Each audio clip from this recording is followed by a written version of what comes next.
Hello and welcome back to the Frantic Romantic with DJ Botkin podcast series. This episode is going to be on assessing your own traumatic experiences. Well, before we get into the actual activity, I want to talk to you about the word trauma. It is very, very triggering for people. The majority of clients I've talked to, over the course of the past 20 years, when I ask them, tell me about your traumatic experiences, I usually get a defensive, pushback saying, well, I didn't really have any trauma, right? Because people think of trauma as fighting in the military or something really graphic like, something violent like rape or having a family member murdered, right? They think of the worst possible scenario when they think of the word trauma. But what we've learned from trauma-informed care education is really any distressing experience that we have in our life that causes us to fight, flight, or freeze is traumatic. So an experience would be you're a little kid and you're riding a bicycle and you fall off and you start bleeding. You skin your knee and you start bleeding. And, your parent screams at you for falling off your bicycle and your knee is hurting and you just want to run away. You're like, that's it. I never ever want to ride my bike again. I don't even like my family. I'm just going to run away, right? Because the experience of falling off the bike was distressing. The experience of your parents' reaction was distressing. The experience of the pain that you suffered, the physical pain with your knee getting scratched was distressing. And your reaction was to just run or just to avoid bicycles forever. So now fast forward, you're an adult and you can't stand being on a bike. And, people say, why do you like bike riding? And maybe you don't even remember why you don't like bike riding. You just think, I just really don't like riding a bike. I don't feel safe on a bike. And the more you think about it, you realize, oh yeah, I remember when I was a kid, I fell off my bike and, that scared me and my parents' reaction was scary. And I ran away from bikes and therefore I can't stand bikes. So that is kind of what happens with distressing experiences in our life, all the way from our earliest distressing experience to our present day. If we're young and we get a bad grade, we fail a math test and the teacher makes us feel badly about it. And then we go home and we get yelled at from our parents, right? That feeling of being shamed about your math grade gets embedded in your memory, and the feelings are remembered. So you might not necessarily remember the incident of what happened, being shamed about your math, but the feelings and the behavior start to become repetitive. So then the next time you take a math test, you're a little bit more nervous and anxious, like, oh, I can't fail this math test because I'm going to get in trouble. And so now you're feeling shame from failing it in the past, and you're feeling fear about failing it in the future. And so what do? You decide that you're going to be sick that day, and you don't go to school, so you can avoid taking the math test altogether. Fast forward up to your first breakup, right? So your first breakup experience, you're being vulnerable. You're trying to love somebody, you're really hoping that they love you back, and maybe the person decides they're going to dump you for your best friend. So now you're feeling abandoned, rejected, you're feeling shamed, and it might make you want to fight, right? It might make you want to be like, well, I'm going to go after my best friend. Like, how dare, my best friend steal my partner? That's crazy. Or so you start fighting with your best friend. So all of those experiences are distressing. And in the clinical world, we call those traumatic. We could even use the identification of big T and little t. So we'll say, okay, some trauma is like being in a war or being in a car accident or domestic violence could be the big T's, and the little t's could be, the falling off your bike or the failing your math test. But the reality is I personally don't like to sort my traumatic experiences into big T's and little t's, because at the end of the day, if it caused me to fight, flight, or freeze, it was a trauma. So the key is to make a list of all of your distressing or traumatic experiences from your earliest memory up until present. Anything that caused you to fight, meaning verbally fight, become defensive, or physically fight, like maybe attack somebody for what they're doing or saying to you. Flight, meaning you ran from it. You just were like, I can't deal with this. It's too distressing. I need to run, or run away from home, or run away from the relationship, or run away from the job. And freezing could be either just completely shutting down. So when you're a little kid, it's when you maybe go to your room and you don't even necessarily cry. You just kind of shut down and you stuff the feelings. You stuff the memory. We call that repression in psychology. Another way of freezing could be, self-harming, where you're kind of distracting yourself. You're shutting down. You're not fighting or flighting, but you're just distracting yourself and you're self-harming. And it's a way of kind of numbing out. As you get older, if you start to use drug or alcohol, it's a way of not fighting or flighting, but just numbing out and just freezing and repressing all of those feelings. If that is your pattern, or if that was your pattern when you were younger, it probably still is your pattern to this day, that whenever you feel distressed, you just want to numb out in some way. And that leads to addiction very quickly because, of course, we get distressed, right? Life is all about a series of distressing moments.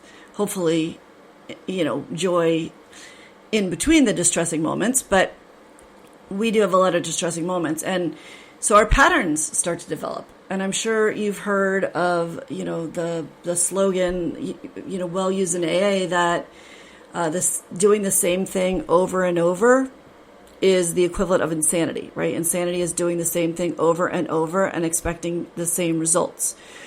So the lesson to that is you got to do it differently. Otherwise, you're going to keep getting the same results. They even talk about in AA and also in domestic violence education, they talk about the whole. And this fable kind of goes like this. So a person's walking down the street and they don't realize that there's construction in the road, and they actually fall into a hole. And when they get there, they're scared and overwhelmed, and they don't know where this hole came from, and they're shocked and disoriented, and maybe want to fight, flight, or freeze, right? Usually they want to fight and call, hey, help me. And they tell themselves, well, I never want this experience to happen again. And the next day they wake up and they're going on that same path. Maybe they're walking to work and they're not thinking. They're taking a phone call or listening to their music, and they fall in the hole again. And then they tell themselves, oh my gosh, I can't believe I made this mistake again. I can't believe I'm back in this hole. I should have learned my lesson from yesterday. And this time they know how to get out, but it's still feeling shameful. You're still kind of beating yourself up and saying, I can't believe I just fell in this hole again. And I'm never, ever going to do this again, right? You tell yourself, I'm never going to do this again.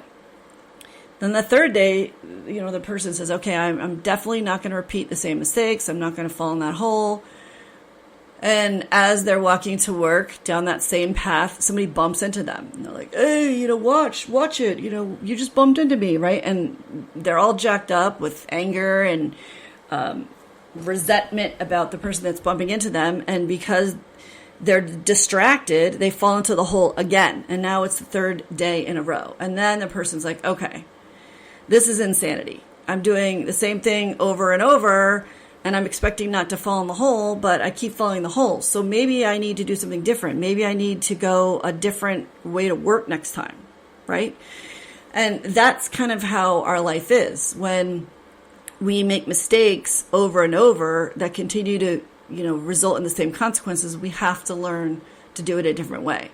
So in NA, they'll teach you change your people, places, and things, which can be the metaphor for the holes that you fall into, right? If you continue to hang out with the same people, you're going to continue to have the same triggers. If you go to the same places, same triggers, and so on. So getting back to the traumatic experiences and kind of taking a look at your trauma and assessing your behaviors that are on repeat, that are not working for you. you need to think about the feelings associated with traumatic events. So the exercise is this. You need to get a piece of paper and you need to draw 3 columns. Column 1, you're going to describe all of your distressing experiences. If you're still not comfortable with the word trauma, that's fine. Just make a list of all your distressing experiences from your earliest memory to current. And even things that you feel like may not be distressing for other people. Maybe getting called a name, right? Like a bully telling you, that you're overweight or that you're stupid, something like that. And you feel like, that I shouldn't really write that down. Well, if it was distressing for you as a child, you should absolutely write it down. Same thing with an argument with your partner or your parent. If it was distressing for you, write it down. And don't worry about how long it is. A lot of my clients will have 3, 4, 5 pages of, traumatic experiences that they remember. And then you want to make a list of how you felt at the time. So I always hear my clients say, well, how am I supposed to know that happened 20 years ago? How do I know how I felt? Well, if it was distressing to you and you remember it, you can attach a feeling to it, right? You can say, I'm sure I felt shame. I'm sure I felt abandoned. I'm sure I felt rejected. I'm sure I felt hopeless or helpless. I'm sure I felt scared or confused, right? Like you have a general sense of how you would have felt in that moment. And if you truly don't, then you probably disassociated, which means that you kind of blacked out. You cognitively blacked out and you remember the distressing experience, but your brain just went to la la land. And that's a form of coping. If you Google dissociation, you will see kind of how we relate to traumatic experience. It's a way of our brain protecting us. And that's a whole different story. So if you dissociate, you need to talk to your therapist about, your disassociation and how you can recover with that. Usually that takes some, heavy duty psychoanalysis. But if you're the average person that, has just a ton of distressing events and you remember the event, then you can probably remember how you felt. So pick some words. Like I said, I felt rage, I felt fear, I felt resentment, I felt abandonment, I felt rejected, I felt betrayed, I felt hopeless, I felt helpless, I felt powerless, I felt neglected, I felt jealous, I felt confused, I felt resentful, I felt panicked, I felt overwhelmed.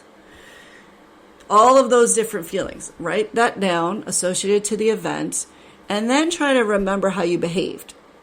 Did you run from the situation?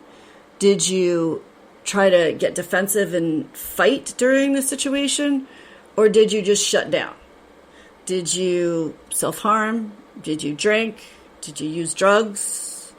Did you just shut down and try to tell yourself, not to think about it and try to force yourself to dissociate? And once you start to record these in these 3 columns, your event, how you felt, and how you behaved, you will start to see a pattern. So I have a lot of clients in their current lives, 40, 50-year-olds, right, that have a drinking problem. And if they look back to their earliest memory, they remember that every time they felt scared, they wanted to numb out. And so before they could drink, maybe they would just hide under a pillow. And then as they got older, maybe they self-harmed. And then as they got a little bit older, they picked up alcohol and they said, oh, this is the greatest thing ever because now I don't have to think about that feeling anymore. I don't have to feel scared anymore. I can just drink, right? So they associate feeling scared now with drinking. And when they go to rehab, they say, okay, I have a problem with drinking. Well, yeah, you have a problem with drinking, but really the underlying problem is the fear. You have a problem with fear, which triggers you to drink, right? So the presenting issue that you need to work on as therapy is fear. Alcohol is the secondary result of your fear. And this is the problem with a lot of rehabs. They don't necessarily work on the underlying feelings. They don't work on the patterns of fighting, flighting, and freezing every time we feel a certain way. They just work on the end result, which is I tried to kill myself, or I drink too much, or I do drugs, or I have an addiction to porn, or I get violent, right? We